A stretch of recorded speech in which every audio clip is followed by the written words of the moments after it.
Dans cette nouvelle vidéo, on va voir comment placer les boutons pression de ce type avec la presse manuelle. On commence par préparer notre croisure. On superpose les deux épaisseurs en alignant le bord avec la couture de l'autre épaisseur. On trace par la suite les positions de nos boutons. On épingle ensuite les deux épaisseurs de croisure de part et d'autre de chaque position de bouton. En épinglant, vous devez vous assurer à la fin que le bord de l'épaisseur supérieure de la croisure est aligné avec la couture de l'épaisseur inférieure de votre croisure. Pour placer les boutons, on doit percer au niveau des emplacements des boutons et pour ça, vous pouvez utiliser soit cette pince ou bien ce poinçon de couture. Ici, je vais utiliser les deux. On commence par le poinçon. Si vous le faites avec le poinçon, vous devez par la suite ajuster le diamètre du trou avec un autre outil et vous allez voir ce que je vais utiliser par la suite. Sinon, si vous utilisez la pince, dans ce cas-là, vous allez directement choisir le bon diamètre adapté à la taille de votre bouton. On ramène notre presse manuelle et les moules nécessaires pour placer les boutons.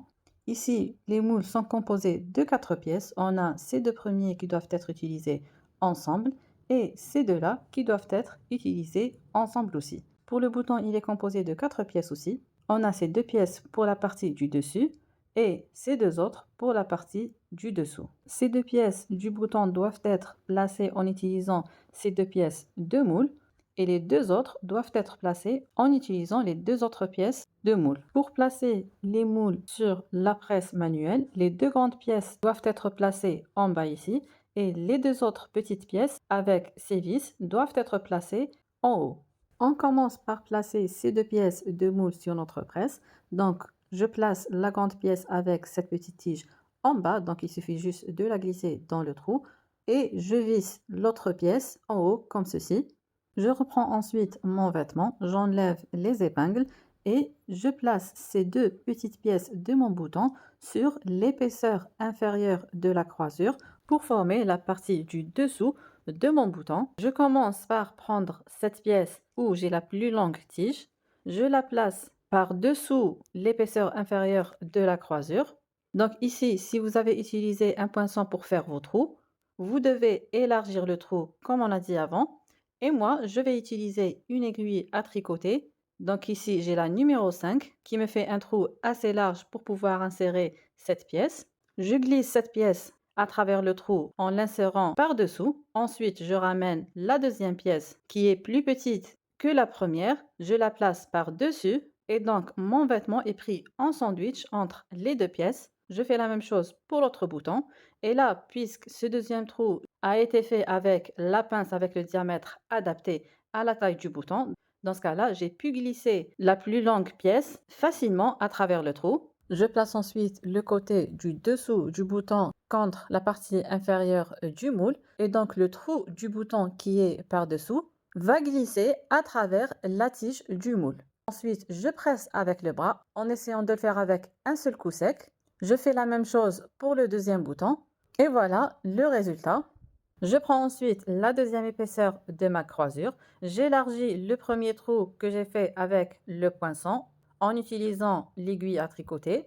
Le deuxième trou reste tel qu'il est puisqu'il a été fait en utilisant le diamètre adapté à la taille du bouton. Je remplace les moules qui sont déjà placés avec les deux autres pièces de moule. Je place maintenant les deux autres pièces de mon bouton composé du capuchon qui sera visible sur l'endroit du vêtement et la deuxième pièce qui doit être placée avec et qui ressemble à un anneau. Je glisse la tige qui se trouve sur l'envers du capuchon à travers le trou et sur le dessous de la croisure, je place la deuxième pièce qui ressemble à un anneau. Ensuite, je retourne ma croisure de sorte à mettre le capuchon contre le moule inférieur de ma presse en glissant le capuchon dans le creux du moule.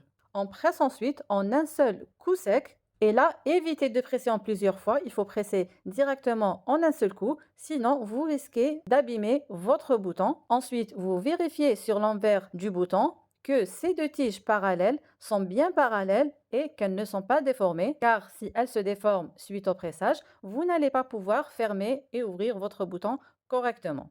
Je fais la même chose pour le deuxième bouton. Je pose donc le capuchon contre le creux du moule inférieur et je presse en un seul coup. Je vérifie toujours que les tiges fines qui sont sur le dessous du bouton sont bien parallèles. Et voilà le résultat. Je fais un test pour vérifier que le bouton s'ouvre et se ferme sans problème. Et là, le bouton doit s'ouvrir et se fermer facilement, donc sans résistance. Vous pouvez aussi personnaliser le capuchon de votre bouton en utilisant le même tissu que votre vêtement. Et donc, vous allez personnaliser vos boutons. Et pour ça, il existe une autre vidéo sur mon compte où je vous montre comment faire cette opération. Et bien sûr, n'oublie pas de t'abonner pour plus de tutos couture et patronage.